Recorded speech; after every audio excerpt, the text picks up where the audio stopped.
Hey folks, welcome back to Hudson Valley Prepping and Survival. So today we got a special guest with us, my buddy. Oh, he's over there, the Militant Farmer. Oh yeah, you're over there. The Militant Farmer. I know it's backwards. It's weird. I figured you'd be over there. Now StreamYard does the mirror image thing. It's gotcha. A little crazy. Oh, we so wish I'm getting yelled at. Yeah, I see that Yankees game's on. Oh yeah. Sorry, buddy. They're probably going to win. They're doing pretty good lately. So, So we're here tonight. Go enjoy your bread and circus then. Yeah.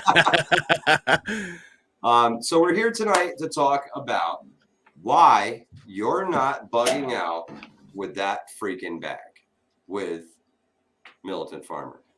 Now, I recently went on a camping adventure with my buddy Militant Farmer. And I learned a whole lot about myself, my gear, and how to pack it. I learned the hard way. And Militant Farmer was there to kind of coach me the way through it. And he helped me, redistribute a lot of the stuff in my bag that made the descent a hell of a lot easier than the climb was. I'll tell you that for sure. Just moving that stuff around and adjusting the bag properly was humongous. It was humongous. It made a massive difference. But before we get into all that, Militant Farmer's got himself an awesome YouTube channel. I mean, it's all right. He's just getting it going.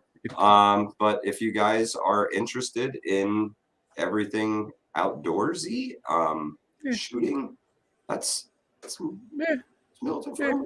It's Militant Farmer. All right, so I do this. Our guests that we have on, even you, Ed. Yeah, man. I don't watch their channel. Okay.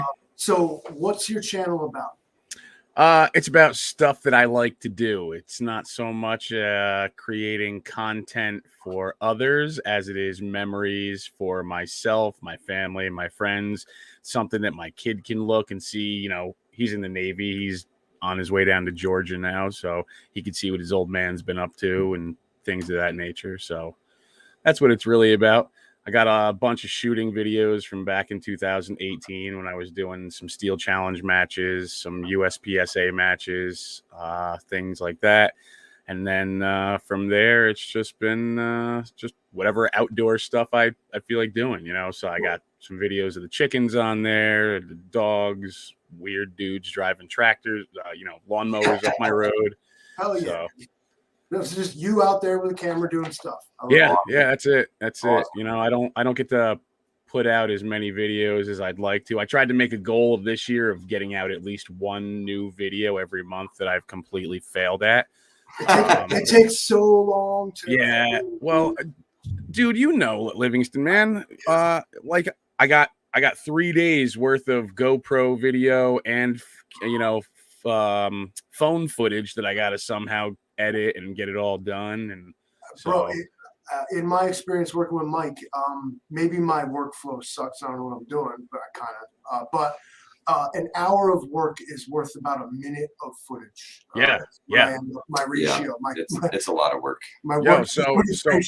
So I try to, like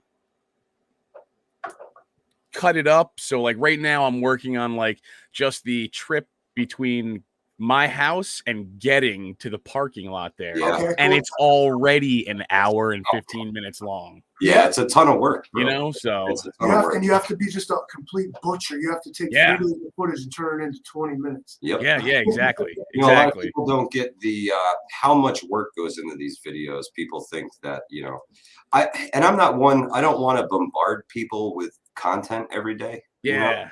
I'd rather put out something quality over quantity.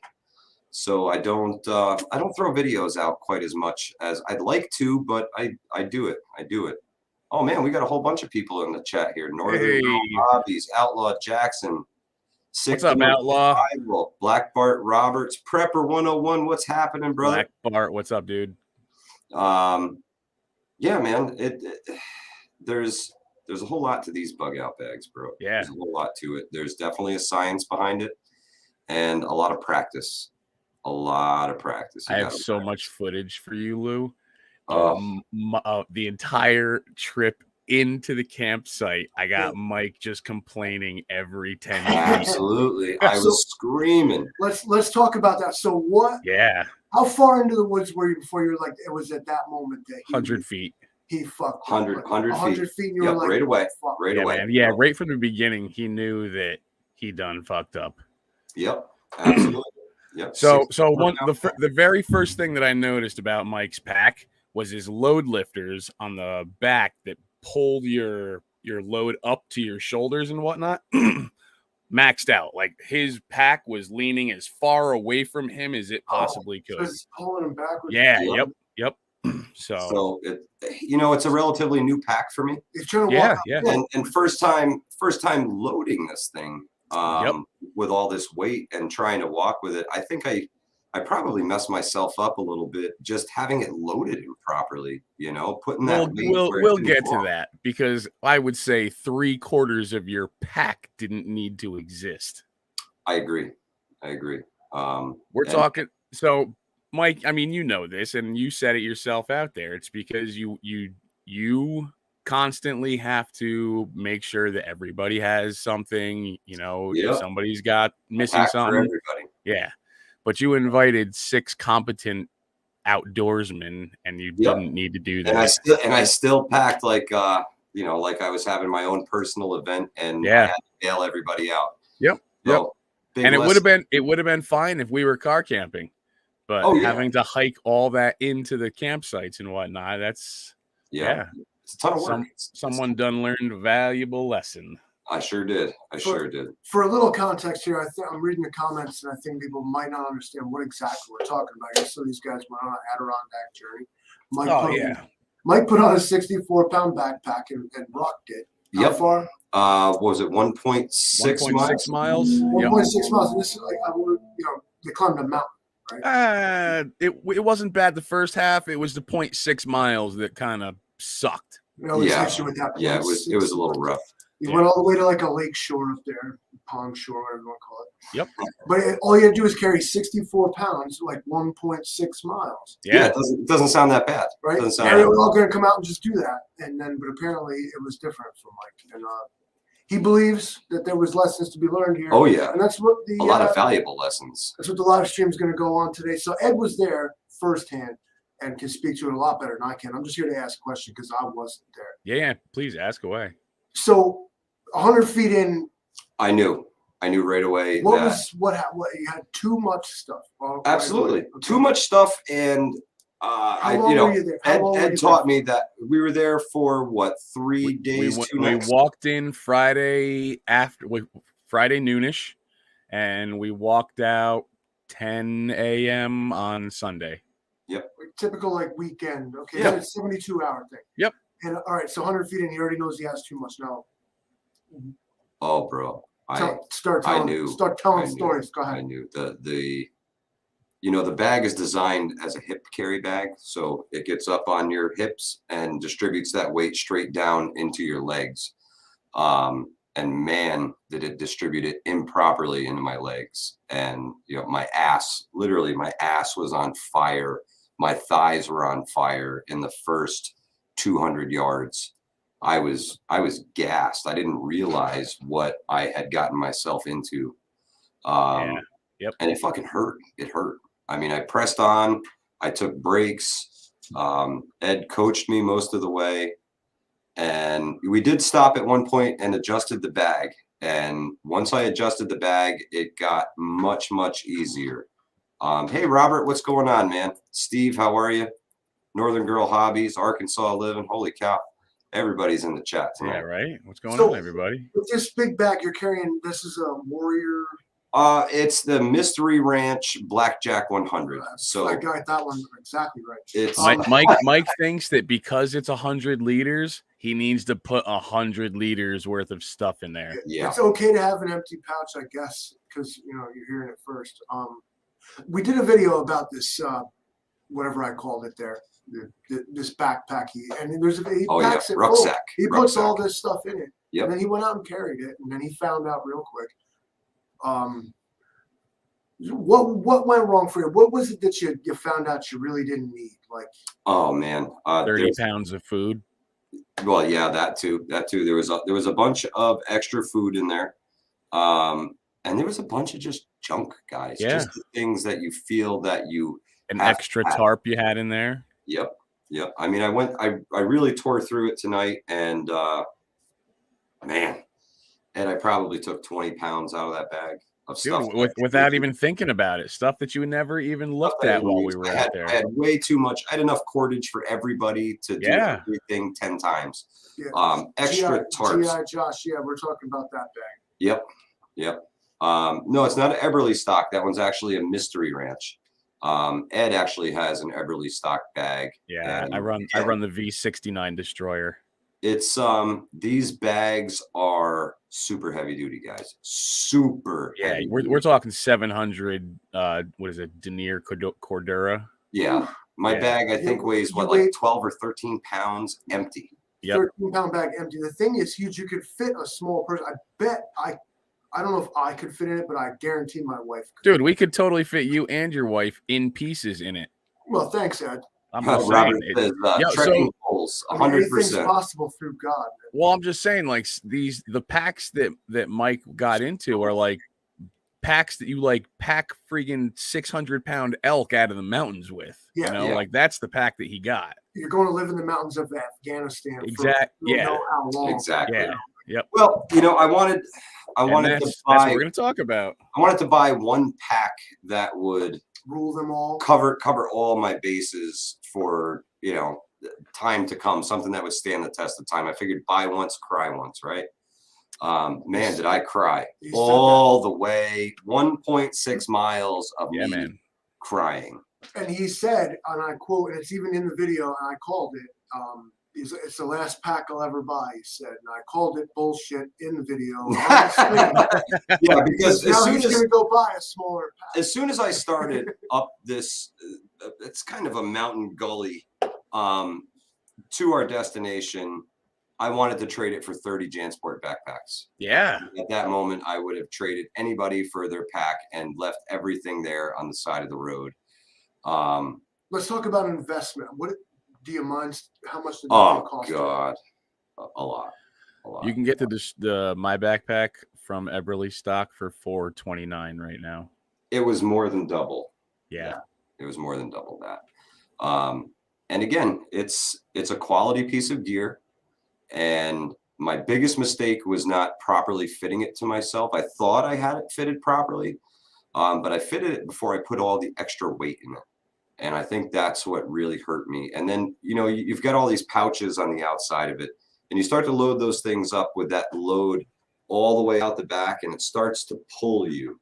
You're trying to walk uphill. And you're trying to walk uphill. So you literally have to lean over to get the bag to sit on your back and head up this hill. And man, it was a bear. It was a bear. Yeah. You guys are going to see.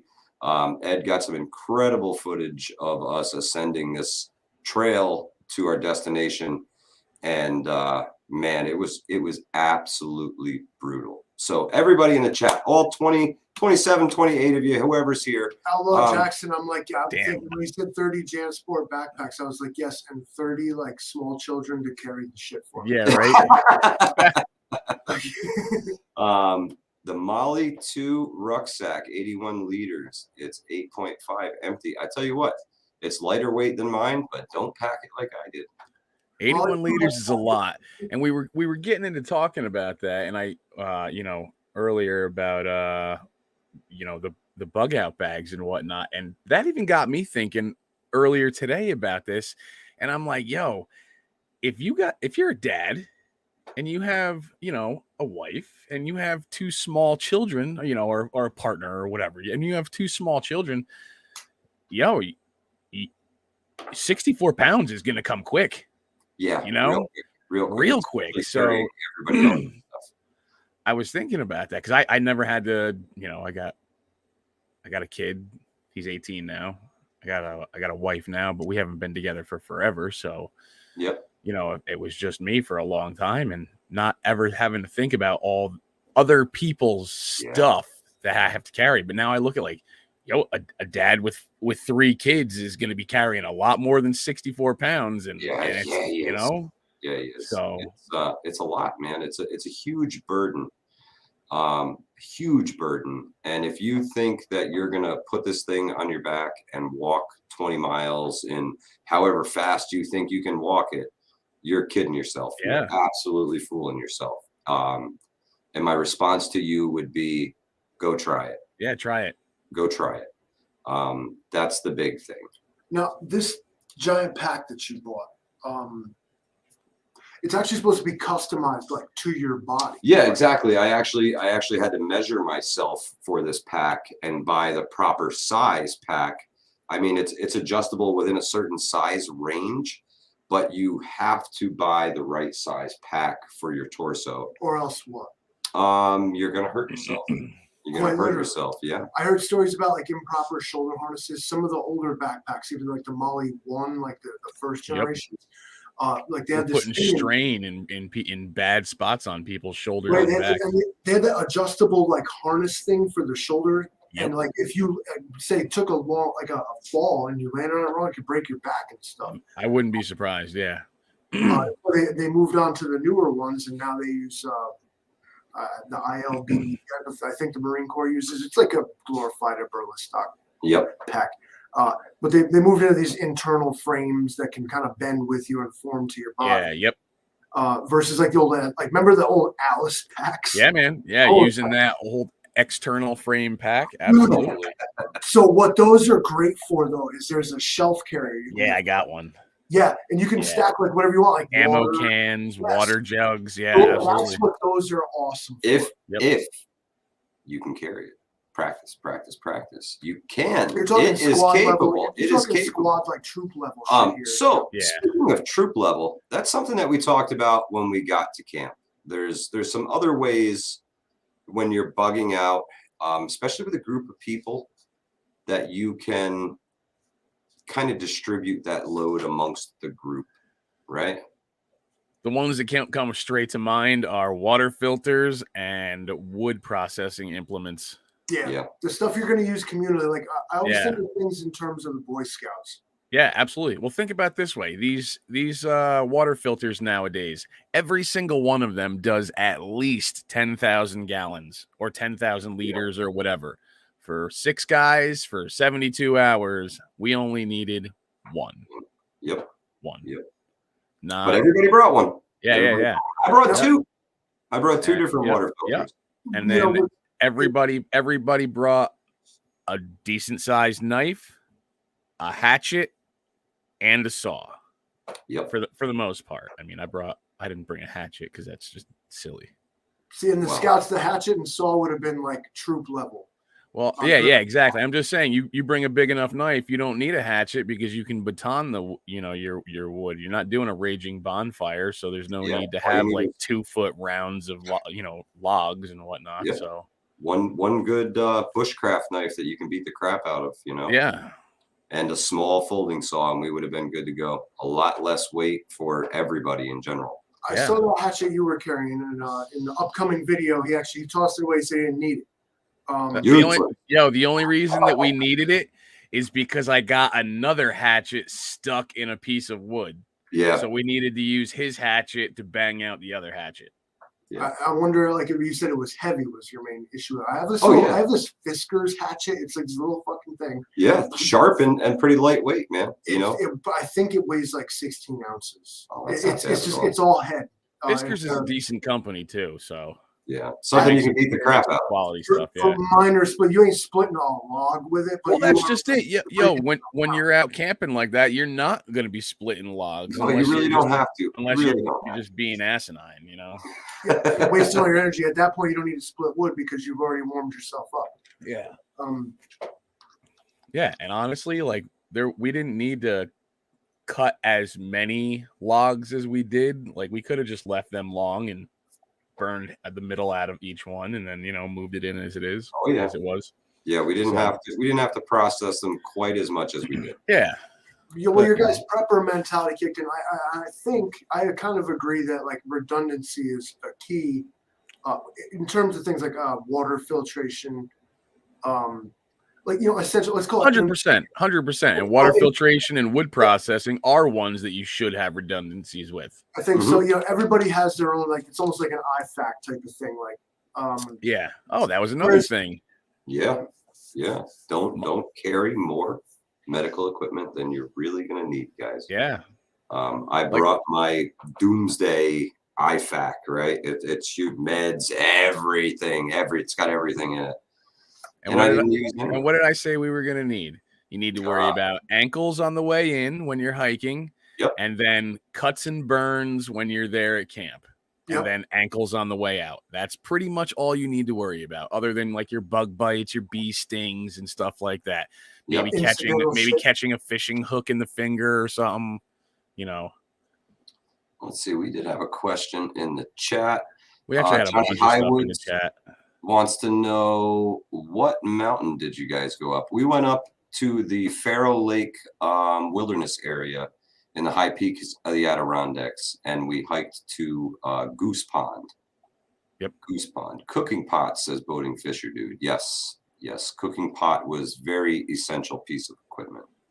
That's actually one of the things that I was able to take out of my pack. That I brought a frying pan, a whole bunch of, and I shouldn't say a whole bunch, but I brought a frying pan. I brought one of those little pan grabbers that everybody else had that we just left up on the rock. Didn't need that. Didn't even look at that. Pot scrubbing material, you know, sponge and some Dawn. Didn't use that. I was just able to boil all the stuff out of what I did use. So. Yeah, even me, there was a few things that I took out of my bag that I was like, nope, didn't need this. Yeah. So. And that, you know, it comes with experience, guys. You have to get out there. You have to do these things. You really have to put the time in. Now, did you think about, like, as you're fighting your way through this 1.64 miles, I think you said, right? Oh, yeah. I thought about everything that I put in that bag. Every single thing. Every step I took, I really thought about, just, you know, can I leave this here for somebody else? Will they pick it up? Am I littering in the Adirondacks? You know, this is like good gear, but I would just leave everything right here. Well, I was kind of going to go there, but what it was, here's another cash situation where, like, okay, like, I don't know, I guess, like, I'm just literally carrying too much crap. Can I stash it? So, like, stash. Now, what Mike said was so Mike, where I'm just going to leave just let it go, man. Let someone else have it. But leave the boat anchor behind. It is also possible, especially if you know you're going to travel back the same way, to, like, indeed leave some things behind for a return journey. Yeah, man. Bugging out, It's an option, and it's not like, I don't mean to be like, it's not some like cowardly thing to be like, I'm carrying too much shit. You know what? No, not at all. It's honestly, it's a health thing. Yeah, it could. You're going to blow out knees. You're going to blow out your ankles. You're going to blow out your back. You're going to give yourself a heart attack. Yeah. You know, a lot of these folks buy these bags. They stuff all this stuff in them, and they say, "Okay, I'm good." They never pick it up. They never put it on. Wasted. Yeah, exactly. You've got to fill them all with all the stuff that you have. I have a pouch for other pouches. Yeah. Not even surprised, dude. Never know. So hey, we've got 38 people here right now. Hello, everybody. And I know the Militant Farmer. I don't think I've ever talked to that many people at once. 38. You're only talking to 2 other people. Subscribers. Yeah, so at some point, I got to get a moderator here so that we can put cool links in the chat. Don't worry, I will patrol the chat. I don't know how to do that, but the Livingston man has control of all that. Steve says cooking systems can also be shared. Absolutely. Yeah, what's our favorite now? How were you guys doing? You had a fireplace, didn't you? Yeah, we had a fire. That's why my stove and my fuel can, I was like, well, these were useless. This camping trip. Now again, like, maybe for redundancy, that would have been a good thing if you guys had like shit weather or something like that. The fire just wasn't working. I don't think anybody else brought a stove. So if we had shit weather, that would have been the only way to cook stuff. Yeah. Right, like again in the Boy Scouts, as Ripken just said, is like that's almost like a patrol level thing, or a squad level, whatever. Troop level, or like, group, or we call it group level. You got like the dumb little flat propane camp stove, and everybody carries like one bottle with them, kind of thing. Yeah, 100%. Yeah. When you're going on, we're talking about a group thing. Oh yeah, a group camping adventure, but. you know, it brought a lot of points home that, you know, everybody's got these crazy heavy bug out bags, and that you are just going to hurt yourself trying to carry this stuff, or worse, So it's definitely learn from my mistakes, guys. Go through that bag. And what did you tell me to do, Ed? It was make a couple piles, right? Make 3 piles once you get home after this whole ordeal. You have a pile of stuff that you used. You have a pile of stuff that you didn't even look at. And then you have a pile of stuff that's the no but ... pile. Yep. I didn't need my rain gear, but it's because it didn't rain.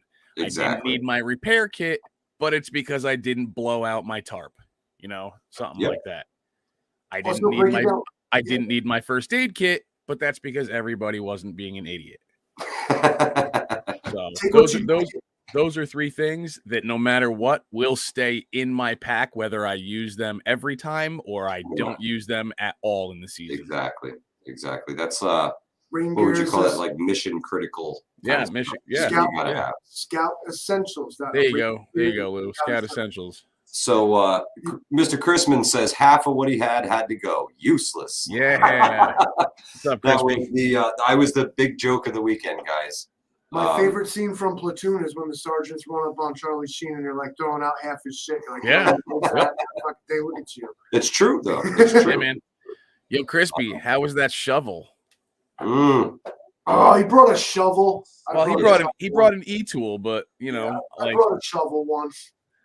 And yes, I do understand, you know, if you're gonna do it the right way camping, you're supposed to dig a cat hole and everything like that.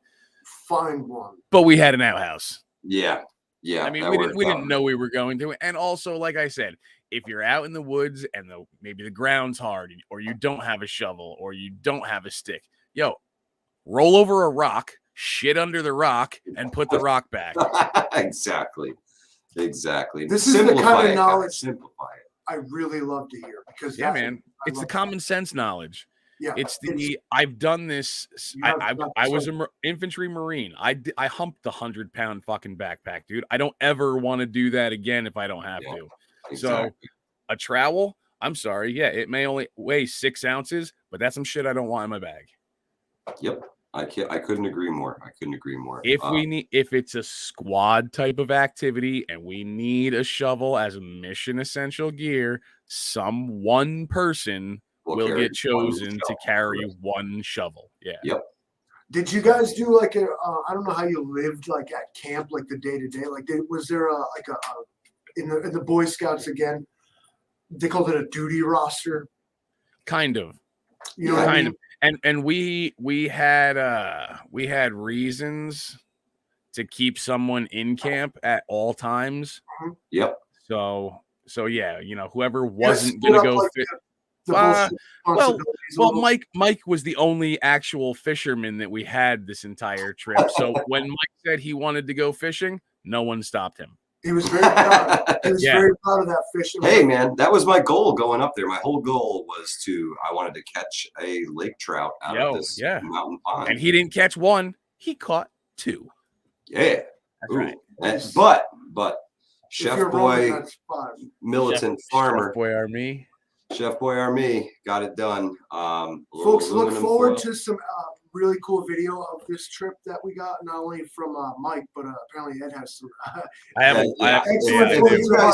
If you guys want to see me almost die hiking up a mountain, you have to subscribe. 1.6 the Militant Farmer. 1.6 miles almost killed me. Yeah, it felt like 1.6 miles. Yeah. Oh yeah. Bullshit. What the fuck? Oh no. I was ready to get everything. I can't tell you how many times I said. Lou, you would have laughed, man. Every big rock on the way in. I was like, oh, look at that one. Look at that rock. I need to sit on that one for a minute. I think I'm gonna take a little siesta here for a minute. Bro, we've only walked 50 feet. It don't matter. It's a big rock. It looks good. It's a big rock. It's gonna take the weight off my back for a minute.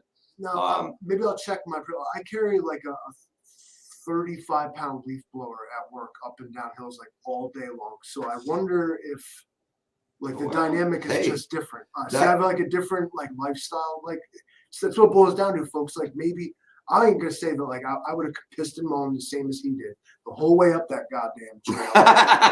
What the fuck they built this shit here for? Hey, fucking bullshit. Honestly, but man, when we got to the top. And I'm not trying to flex. Oh, sorry, everybody. Earthquake. Like if it just what you do on the daily would really boil down to this. Like if you're a person, folks, if you're a person that like works in an office or like. No judgment. No judgment. If you don't You're just not physically active, okay? Yeah. Then this kind of thing, like you have to train yourself. Yes, you really do. And try this out before you think you're just going to go do that. You know, and I did walk a little bit with the bag, but obviously not enough and not steep enough. Yeah, man. Everybody can carry a freaking 100-pound bag from their front door to their car. Yep. Everybody can do that, you know? Yep. It's the steps that you need to take once you don't have a car anymore. And unfortunately, this time you had to learn the hard way. It's good that he did amongst good friends. Oh, well, yeah, 100%. Yeah, I mean, that's the place to do it, Try your stuff out before the proverbial shit hits the fan. You go out and do this stuff so you learn from this. Now is the time to learn. While everything is good, that way if you do hurt yourself, you have medical care. God forbid you have a heart attack. I mean, you know, it's... yeah. Okay, so Virginia Bushcrafter wants to know. I was just about to point that out. Yeah, how much water and how many canteens do you take for an overnighter? Militant Farmer, have at it, my friend.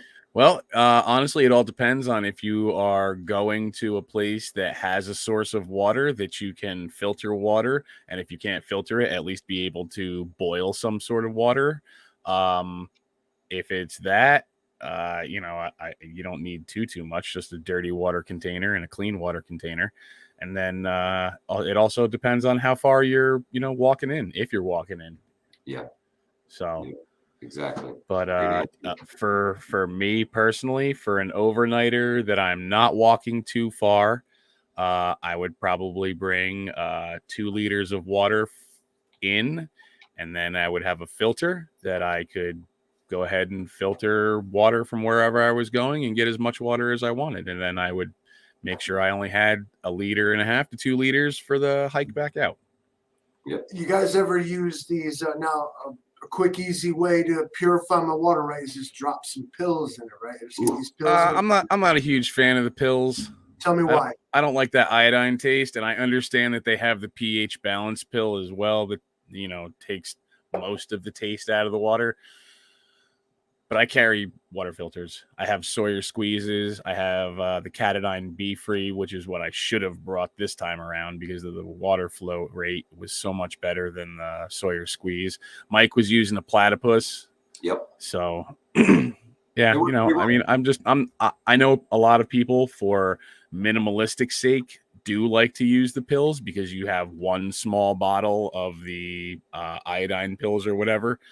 And you can get away with just doing that. It kind of seems gross to me. I mean, now, if I'm wrong, tell me. But you're supposed to somewhat pre-filter. Like, you can't just be filling up out of stagnant water and dropping some pills in it and drinking that. It's nasty. Well, I mean, what are you going to filter with if you don't have a handkerchief or something like that? You got to have a T-shirt. Yeah, 100% part of your sock, but you know, I mean, what are you going to do? Tear your sweaty ass sock off and naked in the woods? You have bigger problems than drinking water. I love that. Means we're actually in a real survival situation. Well, like these guys that wear camouflage underwear to hunting camp, I'm like, what do you think's gonna happen? Yo, the deer's gonna catch me in my skivvies. He won't see me shitting in the woods. Yo, but your pasty ass white legs are glowing in the dark, bro. I've lost all my clothes in the woods for some reason. But at least hey, I cannot say or whatever, but I have ended up like that a couple of times. My younger years. And we don't judge here, and I just appreciate your honesty. Do I look like I care if you did judge? So can I get a hell yeah? Hell yeah! What I want is one, your supreme takeaway. Each of you, like just the one. Like your main takeaway, you walked away from this with a new understanding of what? How much I suck at trout fishing. Honestly, Lou, this was a walk in the park for me. This was nothing. I said another. I have a follow-up question for you. Yeah. But I'm going to let Mike answer if he's got a takeaway. Oh, do I have a take? Oh The man. main takeaway is the one thing you ain't gonna, we know it's besides. Okay, but we should probably let Ed answer first because the rest of the stream besides is going to be my takeaway. Besides my bags. Oh, that's right. Crispy had the cat and nine pump. Properly fit your pack, guys. Properly fit it. If your person has one of these big bags. Yes. Well, any bag. You really want a bag that's fitted for you. That keeps it close to your body, and pack it properly. That's a big thing. You know, if you pack a bag wrong and that load shifts, you can really fuck yourself up. We have plenty of time. Now, I know Brandon's going online or whatever the fuck, but I don't know who that is. Tell me quickly, like, break it down real simple for us. Screw Brandon, man. It'll be on freaking YouTube later. I don't know who Brandon. So top to bottom, packing a bag properly. No, so without all the bullshit, but just like weight wise, like weight tiers, let's call it. So I keep all my sleeping. Where do I keep my heavy shit? You should keep it as close to the center of your back as possible, in the middle of that pack. Not on the top, not all the way down at the bottom, but right in the middle in the small of your back. But keep it low, and man, you have to all the lighter stuff goes on the outside. Where can I find out like more REI? Thank you, Ed. Say it again. So I have always had a hatred for REI because I'm a big dude, and REI for the longest time only catered to Chinese people. Or that we're smaller than they were built like Chinese people. Yeah. So recently I brought my wife down to REI to specifically have them measure her for a pack, and they do a great job. They have like this template that they put on your back and whatnot, and it's awesome. It's just awesome. So honestly, if you don't know how to fit your pack and you don't mind going in store, REI does a great job of fitting packs for you, and I'm sure that a lot of other outfitters do as well. But the one that I've had experience with recently was REI. So, and they actually make bigger person clothes now, and they cater to all sizes of people, not just twigs. Rapture Ready says the can of Keystone Neat goes in the middle of the pack. Then yes, that's right. Yes. So another actually, the 6-pack went on the cooler on Aton's. Aton just carried it, bro. Yeah. 3 Dog was on it. 3 Dog is that's my right. name. 3 Dog, yeah. Those guys were gone. Those guys are experienced. They're from the Catskills, and man, do they hike. So very experienced. And again, if it's something that you don't do every day, if you don't carry this weight on your back every day, you've got to practice, guys. You've got to practice. Texas Surplus Pro says 100% get fitted for a pack. I agree. Yeah, man. I agree. Mystery Ranch has some measuring things on their website. Yeah. Everybody will tell you how to get fitted. Yeah, not quite as extensive as REI. Actually putting a template on you and telling you this is exactly what you need. REI. This is like the letters REI. Yeah. I couldn't tell you what it stands for, but it's a co-op. We're going to go ahead and assume everybody is from REI.com. We don't have moderators to figure this out for you. Yeah.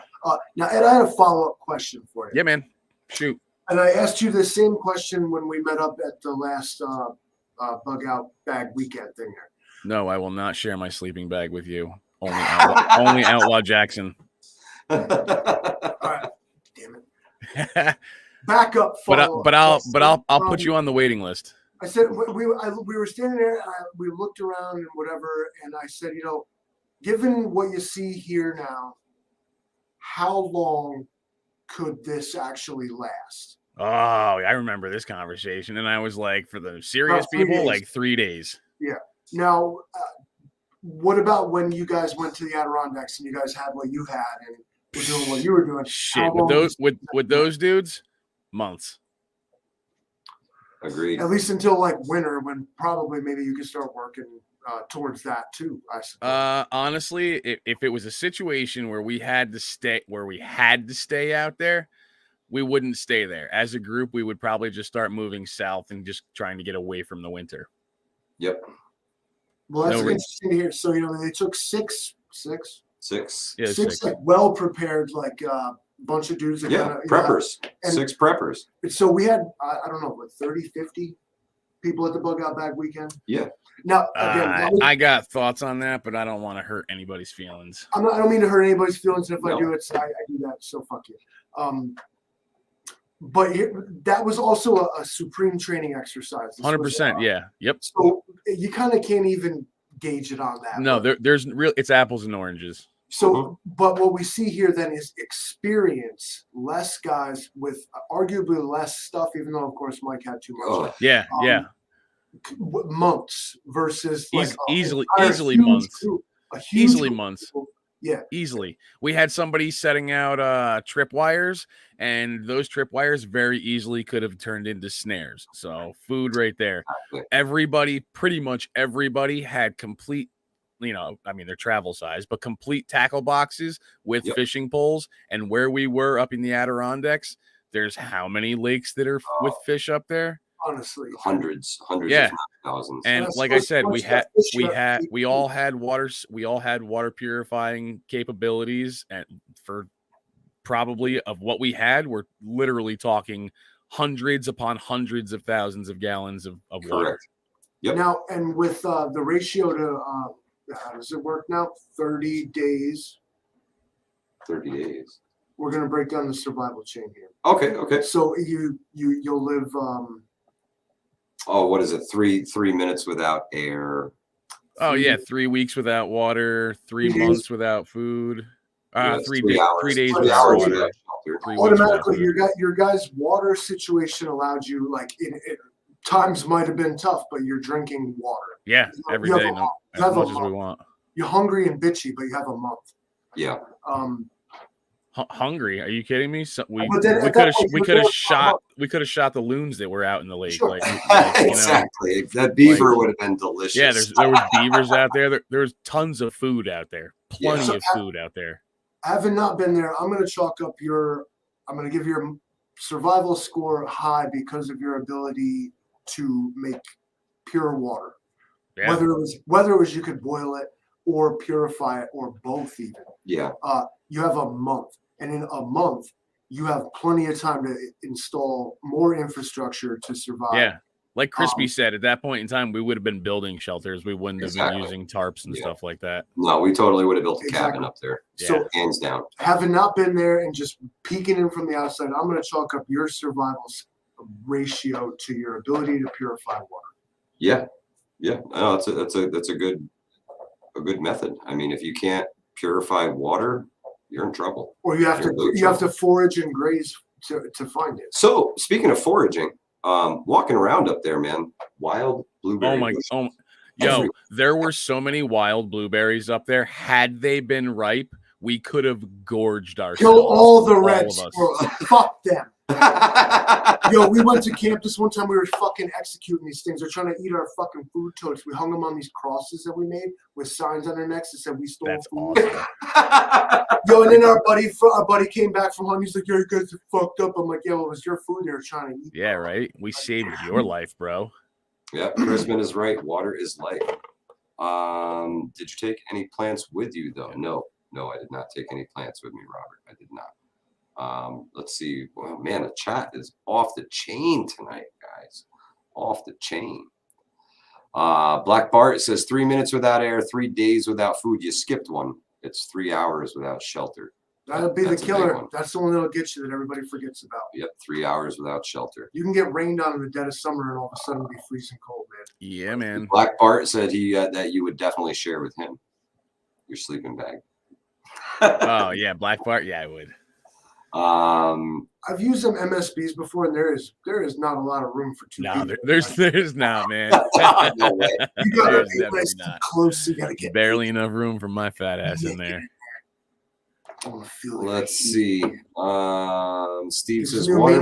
I ate 3 men, doesn't it? Whole new scenario. Wow. Never ate muskrat. I assumed it would be tough, like almost like eating a beaver. I feel like it would be oily, greasy. Yeah, usually those scavenger kind of animals are. Yeah. Musk. Pretty gross. You got musk and you got rat. I'm like, Cool. Yeah, two things that don't sound very good. I have eaten woodchuck and pigeon before though. Yeah. Yeah.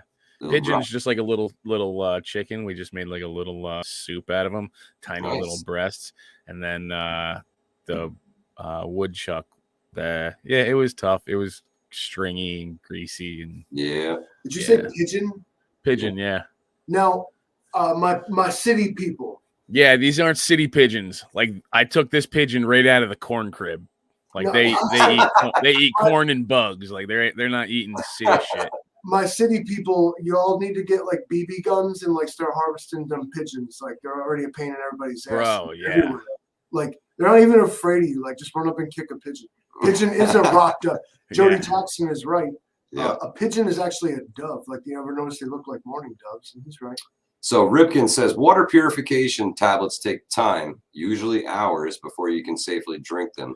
They also don't address all contaminants. They also taste like garbage.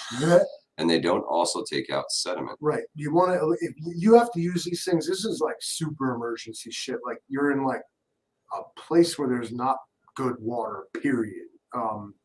Or you have no other way to trust it.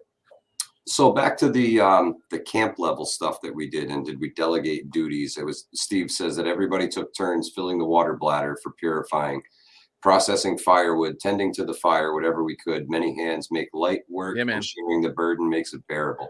100%. And the best thing about being out with these group of guys is that we didn't have to ask anybody to do anything. Everybody just kind of knew there was something to be done and took to it. They just found a task and made it happen, and it makes it a pleasure to be out in the woods with you guys. It really does. Yeah, makes things easy. It does. It really does. Hell yeah. Tank says stuff like muskrats and squirrel you cook in a crock pot with spaghetti sauce. Oh yeah, Tank. That way. That's what I'm talking about. That's what's up. Sky rats, says boating fisher dude. Pigeons. Sky rats. That's a good one, bro. Tank Houston is a good friend of mine. That's my boy right there. Me too, says woodchuck on an open fire with some lima beans. Woo! Roaming Prepper says as Corky tries to kill pigeons. Hashtag offensive. That's right. Bro, there's like all this, like, what? So, I mean, I don't know how much meat they call it squab, right? Isn't it some kind of delicacy? Like, y'all have pigeons? All these pigeons, y'all like feeding the fucking things like cat them, some bitches. I don't know. Yeah, eat them now before it gets bad. Start shooting people, start shooting pigeons. Get a taste for them. Hot sauce makes everything taste good, says Tammy. Yep. I know a lot of people who feel that way. Texas Surplus Pro says if we make it down south, we will fry the wildlife. Now we're talking. So we did manage to pull 2 trout out of the lake. And thankfully, Ed had packed my fish cooking kit. Yeah, the fish cooking kit with Ed's secret fish. It's not that much of a secret. Powder, we'll call it, right? Fish powder. Man, magical powder. I saw the video. Yeah, but when he busted out the lemons. Oh yeah, man. Brought lemon with it. Brought a stick of butter for everything, and then it was just like a big bag of spice that had like Old Bay. It had adobo. It had some sazon in it. It had some minced garlic.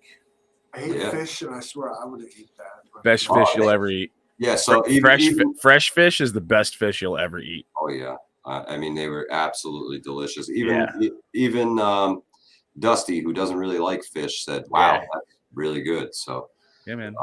And when you're hungry, you'll eat just about anything. Thank you. We weren't really that hungry though. No, the trout was like third dinner. Yeah. Now you guys planned for, like, you had Mountain House or whatever the hell. Of course, of course. I mean, in case you couldn't catch no fish, like, so you weren't just going out there like. No. You can't go out there on a hope. Now Ed went out there. Was the difference. See, he was like, "We're going to catch trout. Somebody's going to catch something." There's a bunch of different and fish in this pond. So, but again, redundancy. Like this is where like your Mountain House. What do you guys call that shit you eat?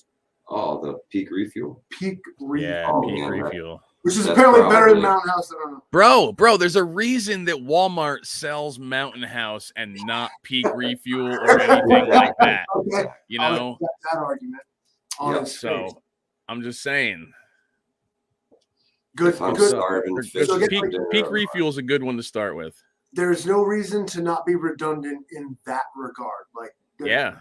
there's no too much food. I mean, unless you can't carry it. Yeah. Not such a So thing. Jason said he had a week's worth of food with him. Yeah, So, man. you know, if we had doled up everything that we had and rationed ourselves, we could have gone quite some time without catching the fish, eating Oh. recommended serving sizes and not the Yeah, 2 yeah, servings. dude. whatever that. Yo, Mike wouldn't stop cooking just so that he could get rid of the All that pounds weight. and pounds of Yeah. food out of his True. bag. So Dude, if yeah. we honestly, if we had gone and rationed all of the Mountain House type meals that we had, we're easily getting through half of that initial month just on those. Yep. Easily. Again, like, so if 6 guys could pack like a little too much stuff, ditch half of it and still be good for a month. Yeah. So my pack was 50.8 pounds. And I would say that I didn't use probably 5 pounds worth of gear. And I had a couple of luxury items in there too. Like I brought a chair. I brought my own fishing stuff, you know, Yep. like, so that's all stuff that I didn't need. And it was probably like another 5 or so pounds that I could have gotten rid of easily. Exactly. So it's a big lesson, man. It's a big lesson. If you go light, you can go far. That's right. And then when you get where you're going, you still got a little bit of go left in you. When I got to the top, I was wiped. Absolutely wiped. Now, and I had one more question for you. Yeah, homie, what's up? As an infantry marine, some folks go the surplus route. I did. I went the surplus route when I got out. So, like a standard issue, like 80s, 90s era pack, maybe you find on the surplus market for a Get yourself a medium Alice pack. Okay, this what I'm asking is, Yeah. what, like, honestly, the best pack you're gonna find for on the cheap? It's military surplus, Dude, so I bought my wife a large Alice pack because we were using the military sleep systems, and those get quite freaking large. So you need a large bag to put them in. I think I got her frame for like $10 and the pack itself for $5. Wow. Yeah. That's awesome. So yeah, That's awesome. What a steal. Now the Alice pack is kind of just a duffel bag with like 3 extra pouches kind of stuck on the back. so the large one has 3 large pouches on the bottom, and then it has 3 smaller pouches above that. The medium one doesn't have those smaller pouches. It just has the 3 large pouches on the outside. So, and then there's the radio pouch inside. Both of them Yeah, have which- that. Anymore, that's evolved into like a hydration pouch. they Yeah, call yep, it. It's yep. bigger and more square. Yeah. So with the AVN 7S. Yeah, whatever. Yeah. Robert says ILBE over Alice pack every day. Well, you know, if you have the money, do it. Do it. No, Livingston Man doesn't eat crayons. Livingston Man was just a Boy Scout. Yeah. No. Ed ate crayons. Yeah. Ed was a crayon eater. Ed was a crayon. Still I'll am. eat crayons if Ed's eating them, though. Still If am, Ed's man. If Ed's cooking them, I'm eating them. I'll cook, That's I'll right. cook crayons. After your performance up there, man, you know, just some Ah. aluminum foil, and all of a sudden he busts out my fish cooking bag. That's right. Like I let's see, said, I knew somebody was catching something. Texas Surplus Pro says great packs, not as cheap as they once were. Make sure you're getting a real, not a commercial frame, ideally. True that. If you're gonna try to go the U.S. military surplus route, do like some research and make sure that what you're getting is the actual thing. Yeah. It's super easy for Amazon and even legitimate websites to Well, kind of fake it. Sportsman's Guide does that a lot. too. Sportsman's Guide. They will hit or miss. screw you up. Notorious for that I mean, shit. sometimes 'Cause they it's- sew fake tags on. Yeah, shit. it's like Swear to God, they do. it's U.S. military style. US Yeah, military watch out style, for that. not real U.S. military issue. I got a whoopee from them, bro. It showed up with a zipper in it. What? It zips in half, so like a little sleeping bag. It's like a wobie. Yeah, it's Not even a whoopee. It's not even a real whoopee. It's a whoopee too. Foobie. The zipper part was kind of cool, but I mean, What the heck, man? I thought I was buying a real whoopee. Love No, that it's all whoopee. ripoff. Then I had to buy another one because you need a real whoopee.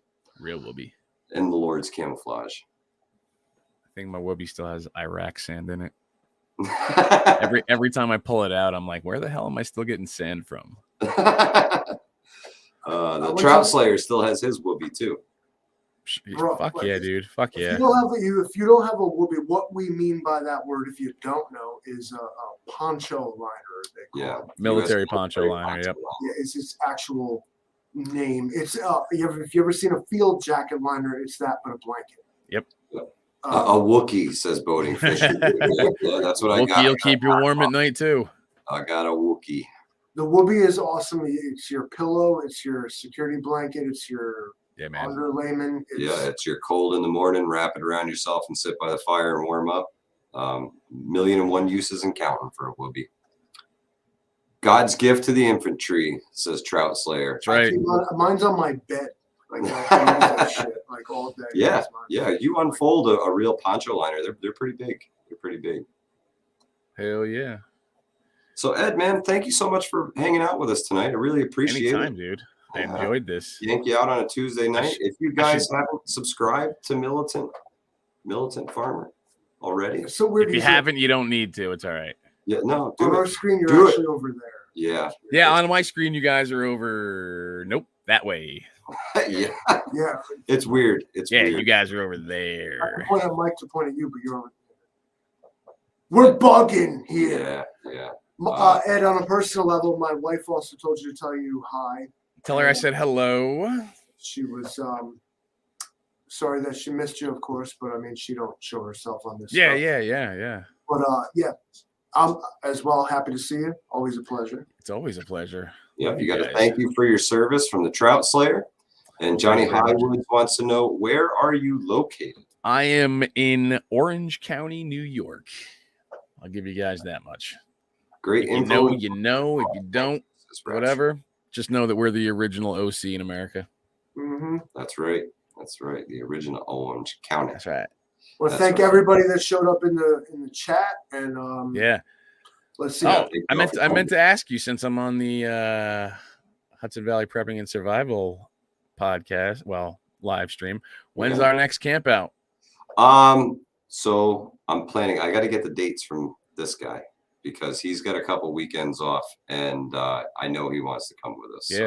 Yeah. So while we were up there, I actually ordered something because the wife has been asking me about taking her out camping and doing stuff like that. So I picked up this book. Okay, Hudson Valley Waterfall Challenge. Very cool. It's like the high peaks, but I don't feel like doing the high peaks. Yeah. So we're going to do things at ground level, like waterfalls. Awesome, man. So awesome. Yeah. It's a blast. I can't wait to see it. I hope you bring the camera equipment along and film all. Yeah, definitely will. But I figured maybe we could find a couple of waterfalls to hit up. This way we definitely don't have to worry about water. Yeah, and if you want to do some water in the hills, I know the boys across the river know plenty of cool spots in the Catskills as well. So yeah, definitely. I'm always down for an adventure, my friend. Yeah, same here. So all of you that are with us now, if you don't mind, could you smash that like button for me if you haven't already? Go check out the Militant Farmer. Yeah, check out the Militant Farmer channel. I do a lot more on Instagram than I do YouTube. So are you also the Militant Farmer on there? I am the Militant_Farmer on Instagram. Yeah. Yep. He means the line on the bottom. Yeah. Underscore. Hudson underscore. I'm pretty sure that's the English name for it. Check him out. Ed is an awesome guy in real life too, not just on YouTube. That's truth. It's the truth. Thank you so much, Ed, man. I really appreciate everything you did for me this past weekend and hanging with me and helping me see it through. I really appreciate you, my brother. Thank you so much. And I appreciate you guys, both of you, doing this great thing, Hudson Valley Prepping and Survival. It's awesome that you guys started this up. I'm super happy that finally somebody in the area, not me, decided to do something like this. Yeah, man. Just saying. Been through a lot of groups here, and this is the one that I want to support the most I can. So if you guys need anybody on the channel or anything like that, if you need help planning campouts or whatnot, I'm still waiting on my green hoodie, bro. Hey, It's on the way. It's on the way. Word. It's on the way. Thank you so much, my friend. And thank you all for joining us tonight. Militant Farmer, check him out. And we will catch you on the next one, folks.